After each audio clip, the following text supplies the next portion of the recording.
ভালোবাসতে আমার আপনার সাথে যোগাযোগ রাখার প্রয়োজন নেই। আপনিও জানেন যোগাযোগ তো একবার না বহুবার বন্ধ হয়েছে বহুদিনের জন্য। পালো তো আমি আপনাকে সেদিনও বেসেছি। থাক না যোগাযোগ বন্ধ, থাক না কিছু কথা আল্লাহ জানুক, কিছুটা কি বোধ জানুক, বাকিটা আমি আর আমার নির্ঘুম রাতের মাঝে সীমাবদ্ধ থাকুক। কিছু একটা অপূর্ণ ছিল যা কখনো পূর্ণতা পায়নি। কেউ একজন আমারও ছিল কিন্তু সে আমার হয়নি। তারপর যাকে বহুবার দেখার পরেও মন ভরে নাই, তাকে আজ বহুদিন দেখি না। তোমাকে আজও পুরোপুরি ভুলে ওঠা হয়নি। তুমি আছো, তুমি রয়ে গেছো। তুমি আমায় ভালোবাসোনি, এটা তোমার ভুল ছিল না। তোমার জায়গা থেকে তুমি সঠিক ছিলে। ভুল ছিল আমার। কেন জানো? বিনা অনুমতিতে তোমাকে ভালোবেসেছি। তোমাকে না জানিয়ে সহস্রাধিক স্বপ্ন বুনেছি। ভেবেই নিয়েছি তুমি আমার, এক প্রকার ধরেই নিয়েছিলাম তুমি কখনোই আমাকে ফেরাবে না। মনে করেছিলাম বাকিটা জীবন তুমি শুধুই আমার। এসব কিছুই ভুল ছিল, সব কিছু ভুল ছিল। আরো ভুল ছিল কি জানো?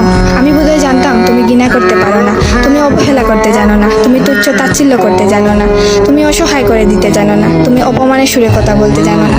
কিন্তু এসবের কোনো কিছুই তোমারও জানা ছিল না, কিংবা কোনো কিছুই যে তুমি করতে পারো না তা কিন্তু নয়। সব কিছুই তুমি পারো। পুরো চিন্তা ভাবনাই ছিল ভুল, যে আমি ভেবেছিলাম তুমি ঠিক তার উল্টো দিকেই ছিলে।